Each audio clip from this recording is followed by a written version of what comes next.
안녕하세요. 부장님의 김민성입니다.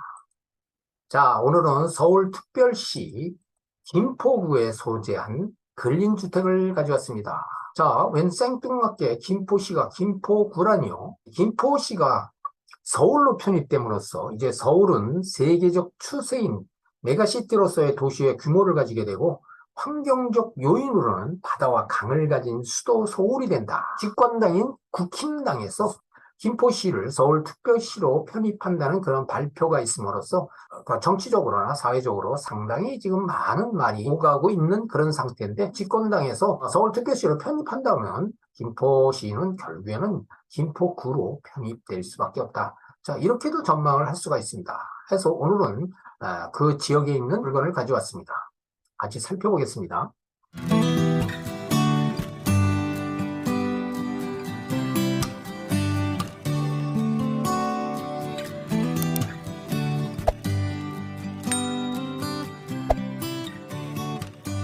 바로 이 화살표 한 부분에 미색으로 표시된 이 범위가 김포시 범위입니다.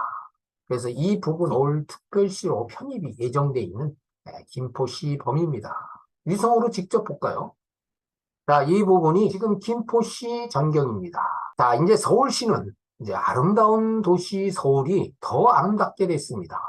한강을 끼고 있는 것은 물론이고 여기 임진강과 또 바다를 가지는 그런 서울시로 이렇게 변모가 됩니다. 김포 시민뿐만이 아니라 서울 시민들도 이제는 바다를 가지는 게 서울 시민이 됩니다. 자, 이 김포시 같은 경우에는 이 주거지역과 상업시설, 농업, 공업이 잘 어울려진 그런 도시입니다. 누구나 다 알다시피 이 곡창지대 김포 평야가 엄청난 면적을 자랑하죠. 이 파란 표시된 이 부분들은 전부 다 산단 내지는 공장입니다. 김포 시민뿐만 아니라 서울 시민이 김포시가 서울시로 편입되는 거에 대해서 굳이 반대할 이유는 없다. 이렇게도 좀 분석을 할 수가 있고요. 자, 그렇다고 보면 향후에 이 김포시는 상당히 발전할 가능성이 충분하다. 이렇게도 이제 분석할 수 있으면서 거기에 따른 부동산 가치 상승이 크게 기대되는 그런 도시이기도 합니다. 자, 바로 이 물건이죠. 오늘의 물건이. 여기는 이제 일종 일반 주거지역의 지구단위 구역입니다. 그렇기 때문에 건폐율이나 용적률이 같은 것은 물론이고 층수 제한이나 가구수 제한도 거의 똑같습니다. 직접 가볼까요? 자, 해당 물건지로 가는 진입로인데 오른쪽에 지금 하얀 타일로 붙인 건물이 오늘의 물건이 됩니다. 1층에는 이제 은총교회라고 운영 중에 있는 그런 상태로 지금 확인이 되고요. 건물 안으로 들어가 볼까요? 우측에는 이제 주차장이 6대가 주차할 수 있는 공간이 있는데,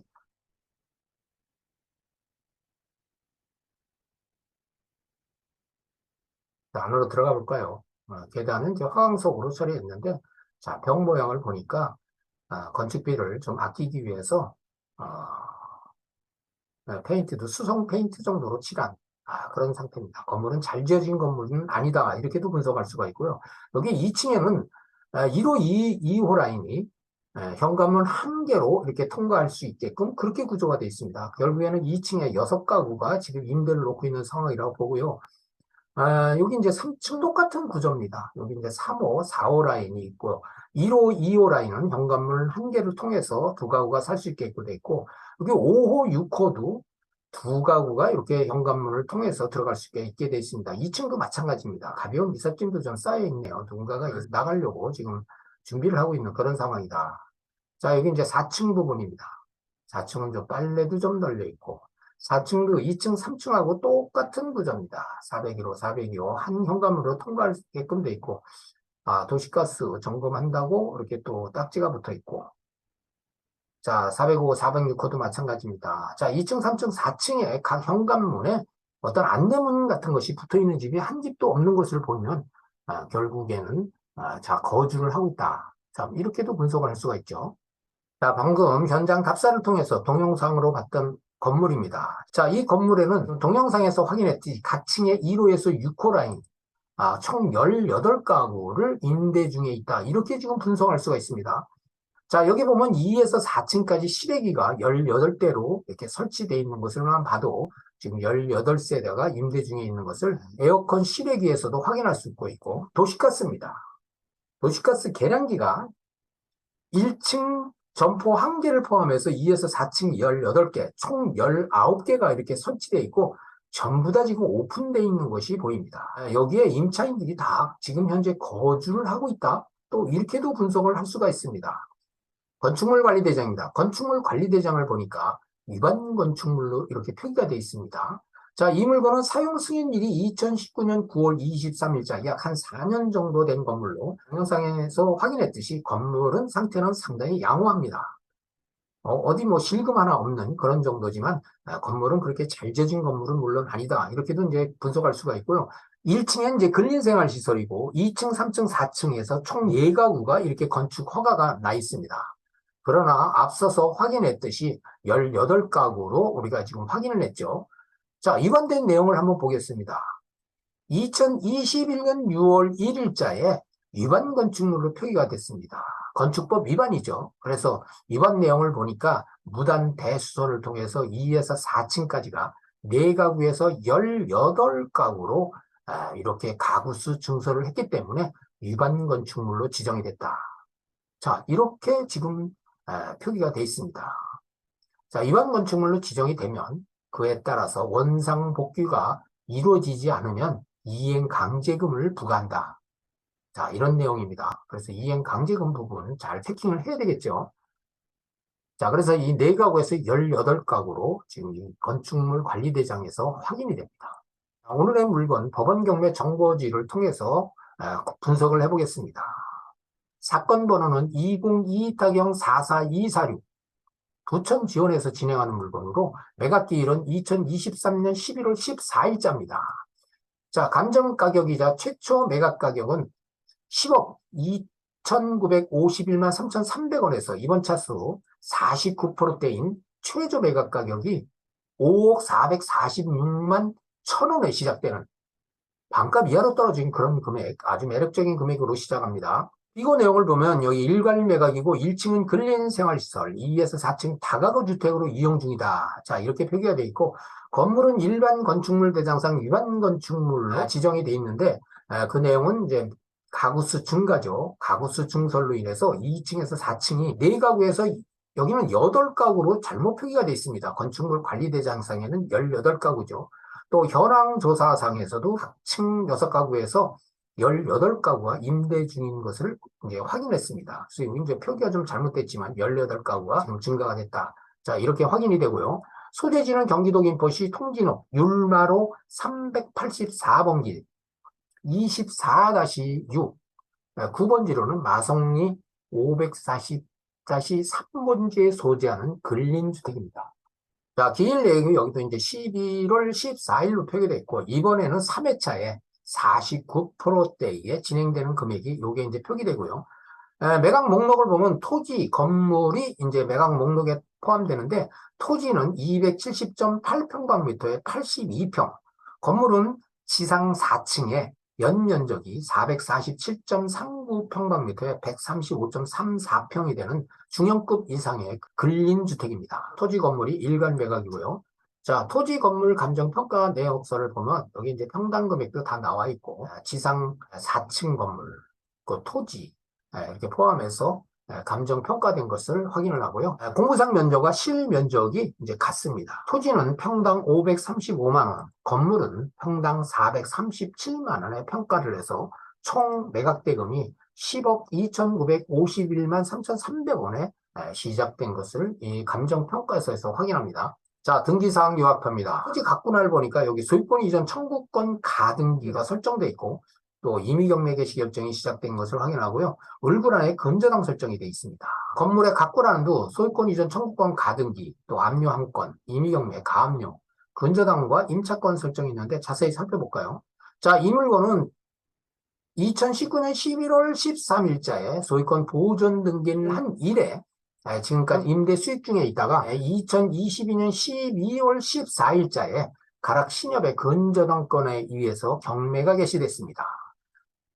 채권 청구 금액은 6억 8,900, 35,556원으로 금액이 큽니다. 그래서 취하될 가능성은 없다고 보고 소유권 이전 청구권 가등기가 한 건 있었고요. 압류 한 건, 가압류 한 건, 또 근저당 한 건이 설정된 것을 확인했고요. 임차권도 한 건이 설정되어 있습니다. 7천만 원에 301호에서 302호 사이에 이제 7천만 원이 설정되어 있는 것을 확인하는데, 말소 기준 권리 2019년 11월 29일자 가락 신협의 근저당권이 소멸과 동시에 전부 다 소멸됩니다.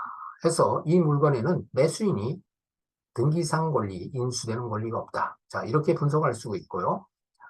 자, 매각물건 명세서를 통해서 임차인 권리 분석을 해보겠습니다. 말소 기준 권리는 2019년 11월 29일자 건저당이고, 경매 개시 결정일은 2022년 12월 14일자, 배당 요구 종기일 2023년 3월 3일자입니다. 자, 이 물건에는 총 19세대가 임차를 해서 거주를 할 수 있는 그런 물건인데, 자, 이 물건에는 총 19개 호실에서 전입신고 세대는 달랑 2세대뿐입니다. 말소 기준 권리보다 전입일자가 늦습니다. 그래서 대항력 없는 임차인이고, 그러므로 임차보증금 추가 부담이 없는 전부 인도명령 대상의 임차인이다. 자, 이렇게 분석이 됩니다. 그래서 등기상 권리, 또 임차인에 대한 권리, 하자가 없음을 이렇게 확인합니다. 가격을 분석해 보겠습니다. 자, 네이버 부동산을 통해서 인근의 매물 사례를 보겠습니다. 자, 여기는 이제 마성 택지개발지구죠. 그래서 아까도 설명을 드렸지만 이 땅 모양이 전부 다 바둑판 모양, 네모 반듯반듯하게 거의 면적도 대등소이하게 지금 분양된 것을 확인하고요. 오늘 우리 물건은 540-3, 바로 이 물건이었죠. 인근에 물건이 달랑 한 개 나와 있습니다. 매물이 없네요. 자, 이 금액을 보니까 14억이 나왔네요. 지구 단위 구역이라 건폐율이나 용적률은 물론이고 건물 높이, 또 건물 모양, 가구수 제한 똑같이 적용받는 그런 지역이다. 이렇게 보면 되는데 14억이 났습니다. 사용 수익률도 2010년도에 지어진 건물입니다. 우리 건물은 2019년이죠. 내용연수도 엄청난 차이가 나는데 여기에 지금 14억이 이렇게 매매가 나왔다. 또 면적도 보면 우리보다 면적이 크질 않습니다. 거의 대등소이하죠. 자, 이런 거 잘 비교를 해보세요. 또 물건이 하나 어디 있을까요? 매물이 없습니다. 여기 한 개 나와 있네요. 자, 이 물건도 볼까요? 자, 이 물건은 11억 5천. 이것도 이거 2010년도입니다. 우리보다는 내용연수가 오래된 물건이고, 여기는 또 13억에 나온 물건도 있네요. 이건 2015년도입니다. 자, 매물대가 11억에서 14억까지 지금 매물이 나왔고, 또 매물이 거의 없다. 국토교통부 실거래도 한번 볼까요? 2023년도에 오늘 우리의 물건의 도료명은 율마로입니다. 그럼 같은 도료명에 같은 인근 지역에 있는 물건들이 얼마에 거래되는가를 한번 보니까 여기에 지금 율마로 384번 길에 여기 면적도 우리하고 대등소이하죠. 9억에 거래됐네요. 9억. 또 볼까요? 자, 여긴 꼭 9억 6천, 율마로입니다. 이렇게 거래됐네요. 여긴 10억. 같은 율마로, 같은 도로명, 같은 블록 단지 내에 있는 근린주택이 지금 9억에서 10억에 올해 거래된 것을 이렇게 지금 확인합니다. 자, 이런 거래 사례는 바로 우리 물건하고 비교할 수 있는 아주 따끈따끈한 거래 사례입니다. 잘 비교를 해서 분석을 할 필요가 있죠. 자, 물건에 대해서 핵심 분석을 해보면, 자, 이 물건은 등기상 인순되는 권리가 없음을 등기부 등본을 통해서 확인을 했고요. 정자 전부 인도명령 대상이고 임차 보증금 추가 부담이 없는 그런 물건을 매각물건 명세서를 통해서 확인을 했습니다. 자, 이 물건은 가구수 증가로 인해서 높은 임대 수익이 기대되는 그런 장점이 있는 물건이고 실거래 예상가보다도 상당히 낮은 금액으로 매수를 할 수 있는 그런 물건입니다. 그러므로 인해서 시세 차익과 향후 서울 편입으로 인한 부동산 가격 상승에 대한 기대감이 상당한 그런 물건이다. 자, 이렇게 분석을 할 수가 있습니다. 자, 그러나 이 물건은 가구수 증가로 인해서 발생하는 임대 수익과 그로 인해서 이행 강제금 부과되는데 지금 현재 연 500에서 600만 원 정도가 부과되는 것으로 그렇게 확인합니다. 그렇다고 보면 이 임대 수익과 그 이행 강제금 부과되는 그 부분을 수익률 비교 분석을 해봐야 될 그런 필요가 있죠. 그래서 어느 쪽이 더 이익이 있냐 이런 걸 잘 분석해서 수익이 많은 쪽으로 또 진행을 하면 되는 것이 통상적인 수익형 부동산의 운영 실태입니다. 자, 그리고 이 부분에 대해서는 또 공실률과 수선해야 될 부분도 분명히 있을 겁니다. 그런 부분까지 잘 체킹을 해서 입찰 여부를 결정을 해야 할 필요가 있습니다. 자, 지금까지 답사를 통하거나 또는 경매 정보지 또 공부상의 서류를 통해서 물건을 분석을 해봤고요. 또 등기상 권리 분석, 임차인 분석까지도 해봤습니다. 자, 오늘의 물건에 관심 있는 분들은 반드시 현장 답사를 통해서 물건의 상태라든지 공실률 등을 잘 분석을 해보고 또 거기에 따른 임대 시세, 또 매매 시세까지 잘 분석을 해서 임대 수익성 분석과 향후 가치 분석까지 잘 해서 좋은 가격에 낙찰받기를 기대합니다. 여기까지입니다. 구독과 좋아요는 영상 제작에 큰 힘이 됩니다. 감사합니다.